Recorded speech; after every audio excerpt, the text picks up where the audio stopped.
The dead hang exercise primarily targets your grip, forearms, and shoulders while also helping decompress the spine and improve shoulder mobility. Here's how to do it correctly. While standing under a pull-up bar, jump up so your feet lift off the ground to grab the pull-up bar with both hands, using a slightly wider than shoulder width overhand grip. If you notice your body is swinging excessively after jumping up, you can place a bench near the pull-up bar to step off of to help minimize your body from swaying back and forth.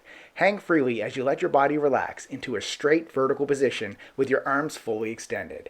Engage your core and keep your legs together to maintain a stable, controlled posture. You can also cross your ankles to help stabilize your lower body and reduce swinging.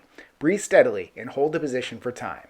Start with 20 seconds or more and build up as you get stronger. When you're done, lower yourself safely to the ground by jumping down or stepping onto the bench. Repeat for sets. If you want to see real results in the gym, it's time to stop doing random workouts and start following a structured plan. Try my workout app free for 7 days.